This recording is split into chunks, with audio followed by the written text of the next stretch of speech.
Hello my dear students, फिर से हमारे सामने एक बड़ा इंटरेस्टिंग क्वेश्चन आता है, क्वेश्चन नंबर 26। ओके, और क्वेश्चन में गिवन है the given figure show a long straight wire of circular cross section area carrying study current I. Okay, मतलब इसमें पूरे में आई करंट फ्लो हो रहा है।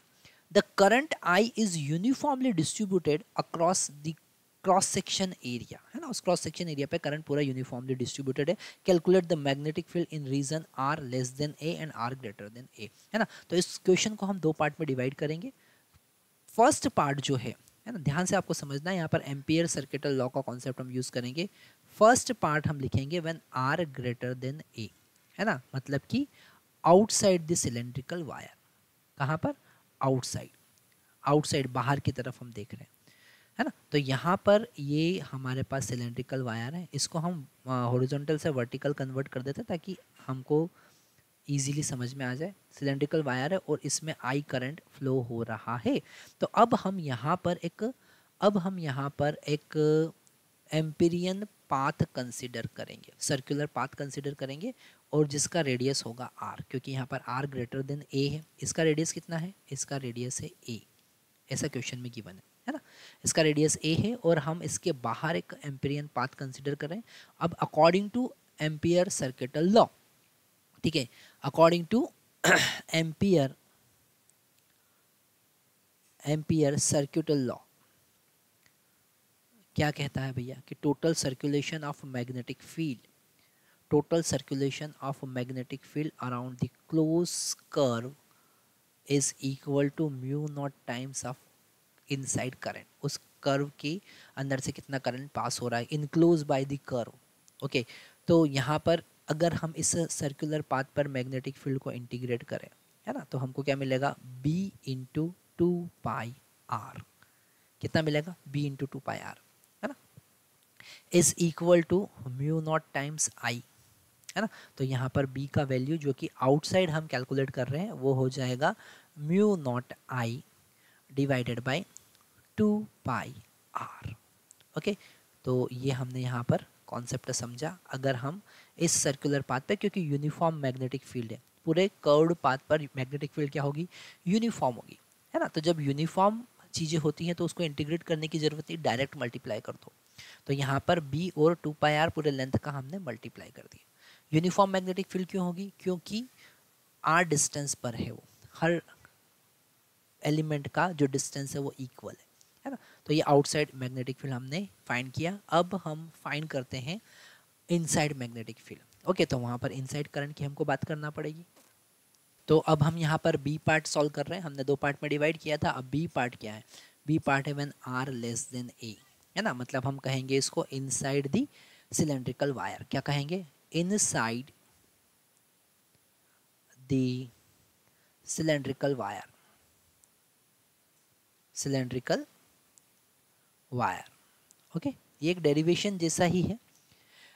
तो यहाँ पर वापस से हम एक सिलेंड्रिकल वायर कंसिडर करेंगे। ये हमारा सिलेंड्रिकल वायर है ना, इनफाइनाइट लेंथ का है, और इसके पूरे क्रॉस सेक्शन एरिया पर यूनिफॉर्म आई करंट फ्लो हो रहा है, ठीक है। अब हम यहाँ पर एक एम्पिरियन पाथ कंसिडर करेंगे। ये इसका एक्सिस है ना, ये इसका एक्सिस है। सिलेंड्रिकल वायर का, सिलेंडर का एक्सिस होता है ना, वो एक्सिस है। और यहाँ पर हम एक इनसाइड एम्पिरियन पाथ कंसिडर करते हैं, है ना, जो कि आर रेडियस का है और आर का वैल्यू ए से छोटा है। तो यहाँ पर इनसाइड करंट हमको कैलकुलेट करना पड़ेगा, है ना। फिर से हम एम्पियर सर्किटल लॉ यूज करते हैं, ठीक है। एम्पियर सर्किटल लॉ क्या कहता है? ये कि total circulation of magnetic field is equal to mu naught times of inside current. Okay, तो यहाँ पर अगर हम इनसाइड करंट कैलकुलेट करना चाहेंगे, मतलब इस सर्कुलर एम्पिरियन पाथ पर, ये हमारा एम्पिरियन पाथ है। क्या है? एम्पिरियन पाथ। तो अगर हम inside magnetic field, inside current इतने इतने एरिया में फाइंड करना, तो हम लिखेंगे total current divided by total area pi A square into जितने का फाइंड करना, मतलब पाई आर स्क्वायर, है ना। क्योंकि करंट यूनिफॉर्मली डिस्ट्रीब्यूट पूरे क्रॉस सेक्शन एरिया पे एक जैसा है, तो अंदर वाले पार्ट पर जो करंट होगा वो कम होगा, है ना। जैसे जैसे हम सेंटर से सरकमफेरेंस तक जाएंगे तो करंट क्या होगा, अंदर अंदर जो करंट इनसाइड करंट है वो इंक्रीज होने लगेगा, मतलब वेरिएबल है। तो हमको यहाँ पर इनसाइड करंट पाई से पाई हम यहाँ पर कैंसिल कर देंगे, तो यहाँ इनसाइड करंट हमको मिलेगा pi into R square divided by A square. Okay, आगे देखते हैं। आगे हम यहाँ पर अगर इस फार्मूले में वैल्यू पुट करें, पूरा सर्कुलेशन हम देखेंगे तो फिर से बी इंटू 2πr आ जाएगा। क्यों? क्योंकि मैग्नेटिक फील्ड एक जैसा होगा।